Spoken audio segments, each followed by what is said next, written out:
नमस्कार दोस्तों, स्वागत है आप सभी का आपके अपने चैनल उत्तरावत क्लास में। दोस्तों, आज का क्लास पंचायतों का वर्तमान स्वरूप उत्तर प्रदेश के परिप्रेक्ष्य में देखेंगे। दोस्तों, इससे पहले 7 क्लासें हो चुकी हैं। जो क्लासें हुई हैं ये BPO UP SSC youth competition times के बुक के द्वारा ली गई 7 क्लास इससे पहले हो चुकी हैं। जो अगर अभी तक नहीं देखी है तो ज़रूर देख लें। उत्तर प्रदेश अधीनस्थ सेवा चयन आयोग द्वारा आयोजित जो UP SSC BPO या ग्राम पंचायत अधिकारी परीक्षा होती है उसके लिए इम्पोर्टेंट कंटेंट है। और इससे पहले 7 क्लासें हम कर चुके हैं। अगर अभी तक वॉच नहीं की तो ज़रूर वॉच कर लें। चलते हैं, देखेंगे अगली क्लास। ये है पंचायतों का वर्तमान स्वरूप। उत्तर प्रदेश के परिप्रेक्ष्य में बात करें। उत्तर प्रदेश के राज्य में पंचायत संस्थानों के संबंध में विधायी प्राविधान स्वरूप व शक्तियाँ पंचायतों में निर्वाचन आरक्षण की व्यवस्था किया है। पंचायतों में निर्वाचन एवं आरक्षण। तो दोस्तों, अगर अभी तक चैनल से नहीं जुड़े तो ज़रूर जुड़ जाएं और लाइक करें और क्लास देखने के बाद कमेंट्स करें कि क्लास कैसी लगी। पंचायतों के पद प्रत्यक्ष निर्वाचन द्वारा चुने गए प्रतिनिधियों द्वारा भरे जाएंगे। अगला है कि पंचायत राज व्यवस्था में 3 स्तर होते हैं। सबसे पहला है कि ग्राम पंचायत, दूसरा ग्राम पंचायत समितियाँ, खंड समितियाँ, या तीसरा है जिला परिषद। इसमें है 73वां संविधान संशोधन अधिनियम 1993 भारत में पंचायत राज व्यवस्था को संवैधानिक दर्जा प्रदान करता है। 73वां संविधान संशोधन अधिनियम 25/4/1993 से लागू है। अगला कहते हैं कि अनुसूचित जाति व अनुसूचित जनजाति के लिए आरक्षित स्थानों की जो संख्या होगी उसमें भी 1/3 पद उन जातियों की महिलाओं के लिए आरक्षित होंगे। ग्राम पंचायतों में कुल पद का 1/3 भाग महिलाओं के लिए आरक्षित है। ग्राम पंचायतों में अनुसूचित जाति और अनुसूचित जनजाति के लिए विशेष आरक्षण का प्रावधान है। ग्राम पंचायत के चुनाव तो प्रत्यक्ष विधि से होंगे। मध्यवर्ती स्तर पर प्रत्यक्ष अध्यक्ष का जो चुनाव होगा प्रत्यक्ष या अप्रत्यक्ष होता है, जो कि संबंधित राज्य सरकार द्वारा लागू किया जाता है। 73वां संविधान अधिनियम 1992, इसके बारे में विस्तार से पढ़ेंगे। संशोधन द्वारा संविधान में एक नया भाग 9 तथा अनुच्छेद 16 व एक नई अनुसूची 11वीं अनुसूची जोड़ी गई, जो पंचायत राज व्यवस्था को संवैधानिक दर्जा प्रदान किया गया है। ये अधिनियम 25/4/1993 से लागू हुआ है, जो संवैधानिक संशोधन के आधार पर पंचायत राज के संबंध में प्रमुख रूप से निम्नलिखित व्यवस्थाएं की गई हैं। संरचना जो है, एक तो गांव है, गांव सभा, जिसे इसमें क्या है, इस अधिनियम में प्राथमिक स्तर पर गांव सभा की व्यवस्था की गई है, जो प्रत्येक गांव के सभी वयस्क नागरिकों से मिलकर बनने वाली सभा को गांव सभा का नाम दिया गया है। त्रिस्तरीय ढांचा, इस अधिनियम से गांव सभा के अतिरिक्त त्रिस्तरीय पंचायत राज संस्थाओं की व्यवस्था की गई है। पंचायत राज व्यवस्था के 3 स्तर तो ग्राम स्तर और ग्राम पंचायत, विकास खंड, मध्यवर्ती स्तर पर खंड समिति, क्षेत्र समिति या पंचायत समिति, और जिला स्तर पर जिला पंचायत होता है। पंचायतों के चुनाव कैसे होते हैं? पंचायतों के सभी स्थान पंचायत राज्य क्षेत्र के प्रादेशिक निर्वाचन क्षेत्रों से प्रत्यक्ष निर्वाचन द्वारा चुने गए व्यक्तियों से भरे जाएंगे। इस उद्देश्य के लिए प्रत्येक पंचायत क्षेत्र को ऐसी रीति से निर्वाचन क्षेत्रों में विभाजित किया जाएगा, जो कि प्रत्येक निर्वाचन क्षेत्र की जनसंख्या और उसको आवंटित स्थानों की संख्या के बीच अनुपात समस्त पंचायत क्षेत्र में यथासाध्य से ही है।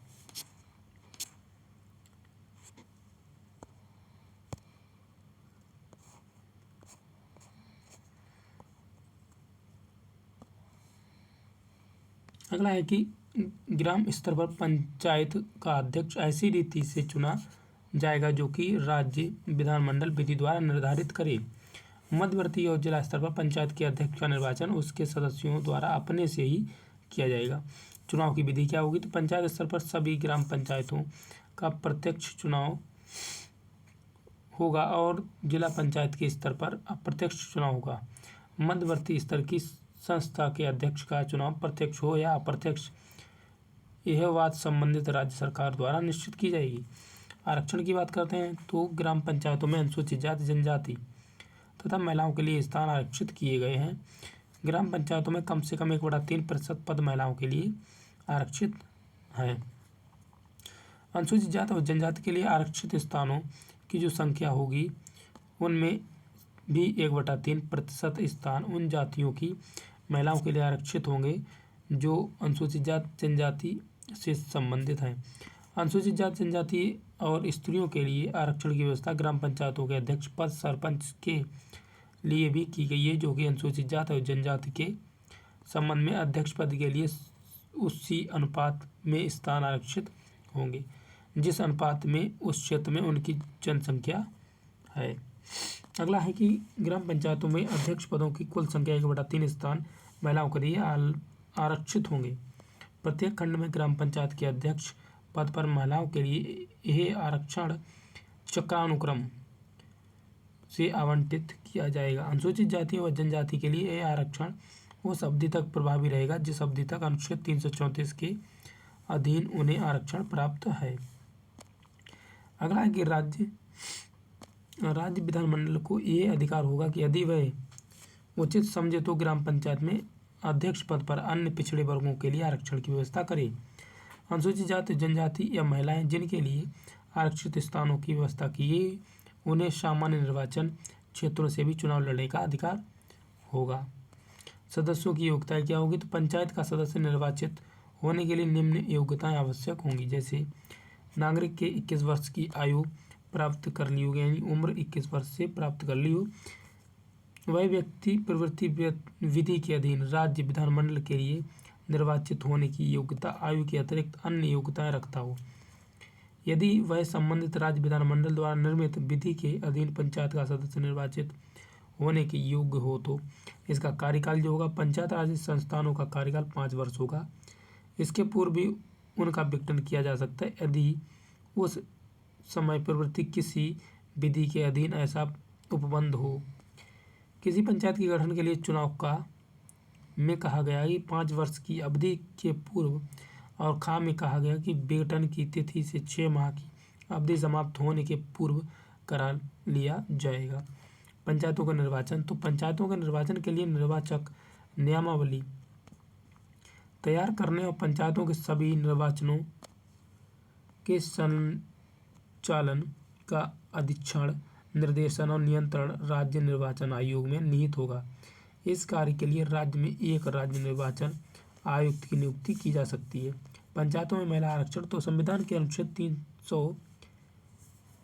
243 डी में निहित है कि प्रावधानों के अनुसार संविधान के भाग 9 के अंतर्गत आने वाले सभी स्तरों पर पंचायत राज संस्थानों की 1/3 सीटें और अध्यक्ष के 1/3 पद पर महिलाओं के लिए आरक्षित हैं। निम्नलिखित राज्यों में सदस्यों और सरपंचों के बीच महिलाओं के लिए 50% आरक्षण का कानूनी प्रावधान किया है।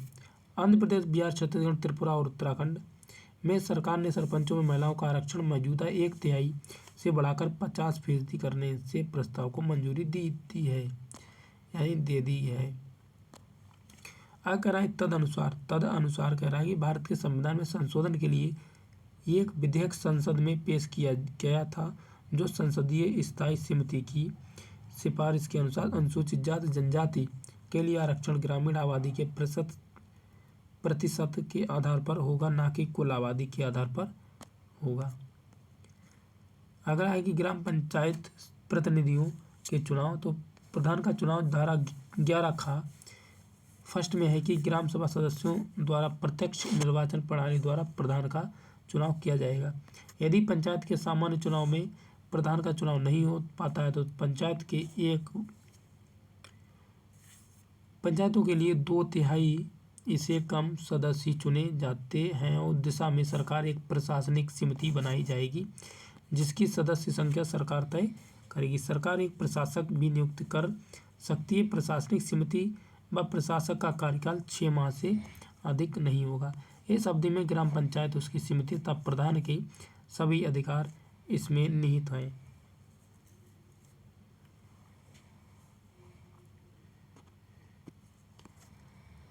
अगला कह रहा है 6 माह में नियत प्रक्रिया द्वारा पंचायत का गठन किया जाएगा। ग्राम प्रधान के कार्य एवं अधिकार, तो कार्य में कहा है कि ग्राम प्रधान कि एक ग्राम पंचायत की बैठक बुलाना व बैठक की कार्रवाई पर नियंत्रण करना। कह रहा है कि ग्राम सभा की एवं ग्राम पंचायत की बैठक बुलाना और बैठक की कार्रवाई पर नियंत्रण करना। ग्राम पंचायतों में चल रही विकास योजना, निर्माण कार्य व अन्य कार्यक्रमों की जानकारी रखना। पंचायत की आर्थिक व्यवस्था, प्रशासनिक या प्रशासन की देखभाल करना तथा इसकी सूचना गांव वालों को देना। पंचायती राज संबंधी विधि रजिस्ट्रारों का रखरखाव करना व ग्राम पंचायत द्वारा रखे गए कर्मचारियों की देखभाल करना।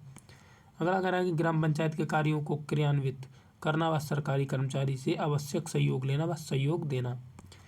ग्राम पंचायत संबंधी संपत्ति की सुरक्षा व्यवस्था करना तथा ग्राम पंचायत द्वारा निर्धारित विभिन्न शुल्कों की वसूली भी सुनिश्चित करना। उप प्रधान का चुनाव धारा 11 खा फर्स्ट में है कि उप प्रधान का चुनाव ग्राम पंचायत के सदस्यों द्वारा अपने में से ही किया जाएगा, यानी कि सदस्यों के द्वारा अपने में ही किया जाएगा। यदि उप प्रधान का चुनाव ना हो पाए तो नियत अधिकारी किसी सदस्य को उप प्रधान मनोनीत कर सकता है।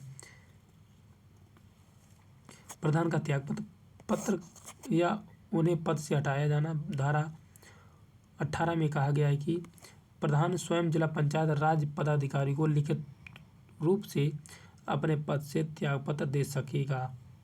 यदि 7 दिनों के अंदर वह त्यागपत्र वापस नहीं लेगा तो अगले दिन से त्यागपत्र स्वीकृत हो जाएगा। यदि प्रधान ग्राम पंचायत का सदस्य ना हो और या ना रह जाए तो उसका पद खाली हो जाएगा।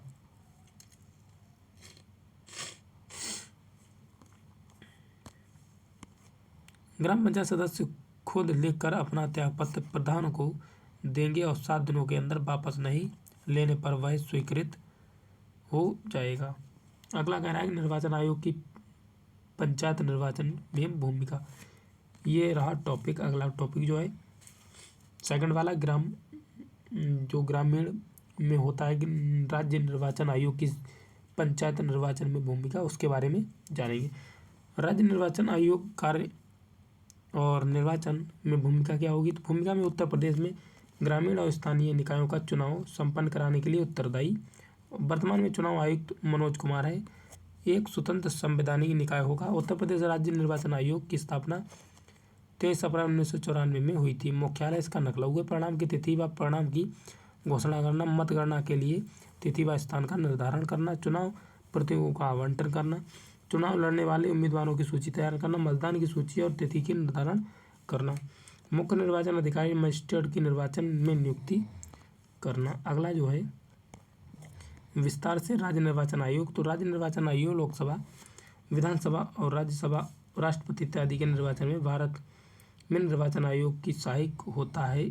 और राज्य निर्वाचन आयोग राज्य में पंचायत तथा नगर निकायों के चुनाव के लिए उत्तरदायी है। अगला है कि उत्तर प्रदेश राज्य निर्वाचन आयोग। तो राज्य निर्वाचन आयोग में चुनाव आयोग उत्तर प्रदेश, जिसे आमतौर पर उत्तर प्रदेश राज्य चुनाव आयोग के रूप में जाना जाता है, एक स्वतंत्र संवैधानिक निकाय है जो कि शहरी और ग्रामीण स्थानीय निकायों के लिए चुनाव कराने के लिए जिम्मेदार है। आयोग के अध्यक्ष वर्तमान में उत्तर प्रदेश राज्य चुनाव आयुक्त मनोज कुमार हैं।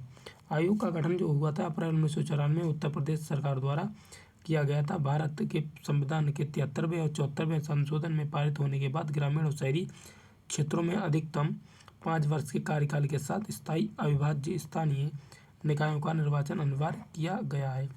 वर्ष 1993 में अनुच्छेद 243 की बात, इसके तहत स्थानीय बात करते हैं तो स्वयं सरकारी निकायों के चुनाव कराने के लिए सभी राज्यों में राज्य चुनाव आयोगों के निर्माण की अनुमति दी गई है। कार्य इसका जो होगा उत्तर प्रदेश राज्य चुनाव आयोग की यूपी पंचायत राज अधिनियम 1947 और यूपी क्षेत्र पंचायत राज और जिला पंचायत अधिनियम 1961 के तहत ग्राम पंचायत, ग्राम परिषद और क्षेत्र पंचायत, क्षेत्र परिषद और जिला पंचायत, जिला परिषद के चुनाव कराने के लिए जिम्मेदार होगा। नोट में लिखा है कि जिला मजिस्ट्रेट राज्य चुनाव आयोग के सामान्य पर्यवेक्षण के तहत अपने संबंधित जिलों में स्थानीय निकाय चुनावों के संचालन के लिए जिम्मेदार होगा। अगला है कि राज्य निर्वाचन आयोग के कार्य का इस प्रकार है। क्या? एक में कहा गया पंचायत राज संस्थानों का चुनाव संपन्न कराना है कि मतदाता सूची तैयार करना व उसका प्रकाशन करना, निर्वाचन संबंधी सार्वजनिक अधिसूचना जारी करना, नामांकन के लिए उपयुक्त तिथियों की घोषणा करना, वैध उम्मीदवारों की सूची का प्रकाशन करना, निर्वाचन हेतु आवश्यक प्रशासनिक व्यवस्था सुनिश्चित करना। अगला कार्य मतदान का समय, वोटों की गिनती तथा परिणामों की घोषणा करना, निर्वाचित उम्मीदवारों की सूची महामहिम राज्यपाल को सौंपना। 7वां है कि राज्य निर्वाचन आयुक्त की नियुक्ति कौन करता है? तो आयुक्त की नियुक्ति करता है। आयुक्त की नियुक्ति राज्यपाल द्वारा की जाती है, परंतु आयुक्त के रूप में नियुक्ति कोई व्यक्ति यदि वह पहले से सरकारी सेवा में है तब ये आयुक्त का पद ग्रहण नहीं करेगा जब तक कि उसे उस सेवा से त्यागपत्र न दे दिया हो तथा सेवानिवृत्त न हो गया हो जिसमें वह सेवारत था। पदावधि में जो है आयुक्त 5 वर्ष की अवधि के लिए पद धारण करेगा, परंतु किसी आयुक्त द्वारा 65 वर्ष की आयु प्राप्त कर लेने पर वह अपना पद धारण नहीं करेगा। अर्हता और पात्रता के बारे में, किसी व्यक्ति को आयुक्त के पद पर भर्ती के लिए यह आवश्यक है कि वह केंद्र सरकार की संयुक्त सचिव या उससे उच्च स्तर का कोई अधिकारी हो, उसने जिला मजिस्ट्रेट या मंडल आयुक्त का पद आवश्यक कृत्य किया हो और सचिवालय में कोई ज्येष्ठ प्रशासनिक पद कृत्य किया हो।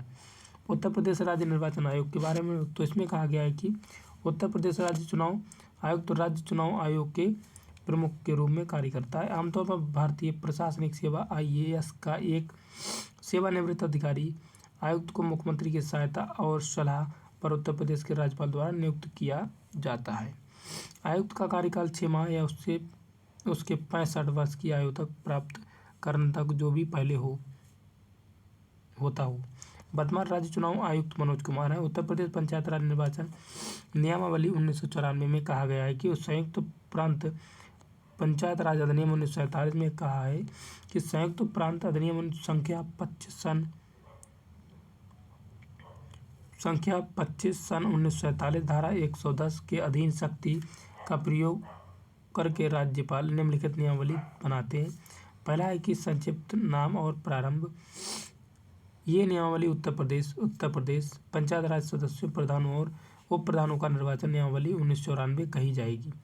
काम है कि अधिनियम का तात्पर्य है कि संयुक्त प्रांत पंचायत राज अधिनियम 1947 से है। निर्वाचन क्षेत्र का तात्पर्य है कि अधिनियम की धारा 12 की उपधारा 1 के खंड ख में निर्दिष्ट प्रादेशिक निर्वाचन क्षेत्र से है। निर्वाचन लड़ने वाला उम्मीदवार का तात्पर्य ऐसे उम्मीदवार से है जिसका नाम नियम 19 के अधीन तैयार की गई निर्वाचन लड़ने वाली उम्मीदवारों की सूची में सम्मिलित हो। ख में कहा गया है कि निर्वाचन का तात्पर्य ग्राम पंचायत में स्थान भरने के लिए निर्वाचन से है।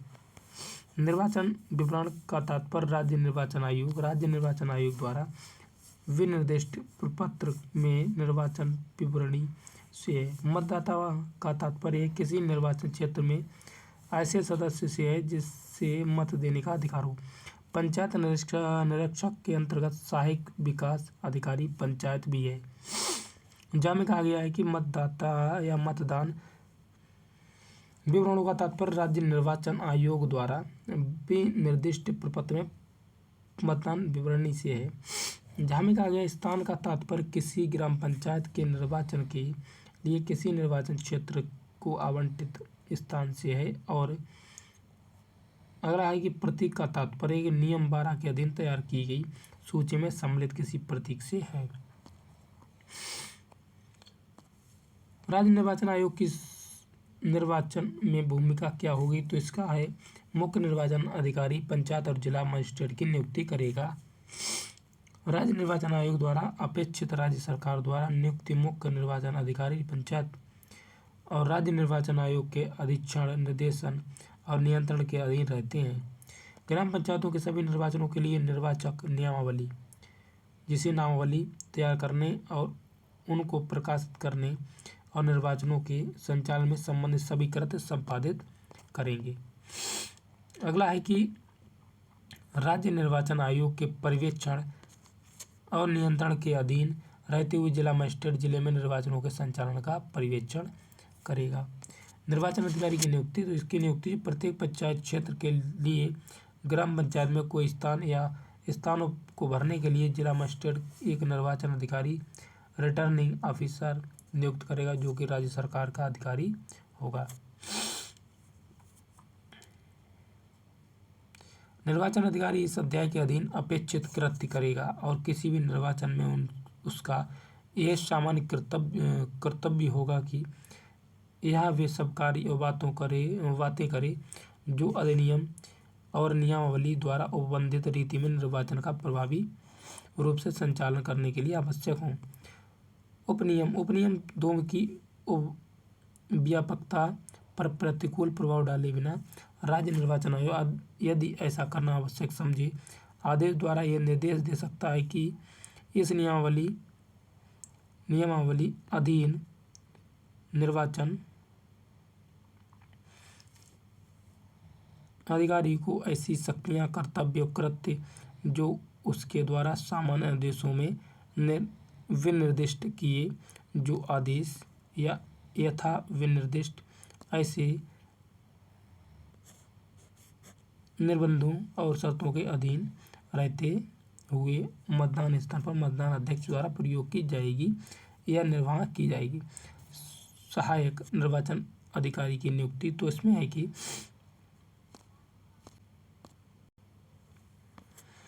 जिला मजिस्ट्रेट किसी भी निर्वाचन अधिकारी को उसके कृत्यों के निष्पादन में सहायता करने के लिए एक या अधिक सहायक निर्वाचन अधिकारी नियुक्त कर सकता है। प्रत्येक सहायक निर्वाचन अधिकारी के नियंत्रण के अधीन रहते हुए निर्वाचन अधिकारी के समस्त या किन्हीं कृत्यों को संपादित करने के लिए सक्षम होगा, जब तक कि प्रसंग में अन्यथा अपेक्षित न हो। उस अध्याय में निर्वाचन अधिकारी भी सम्मिलित है जिस कृत्य के संपादन के लिए वह इस नियम के अधीन प्राधिकृत है। मतदान स्थल का निर्धारण, तो इसका निर्धारण निर्वाचन अधिकारी जिला मजिस्ट्रेट के पूर्व अनुमोदन से प्रत्येक निर्वाचन क्षेत्र के लिए मतदान स्थल विनिर्दिष्ट करेगा।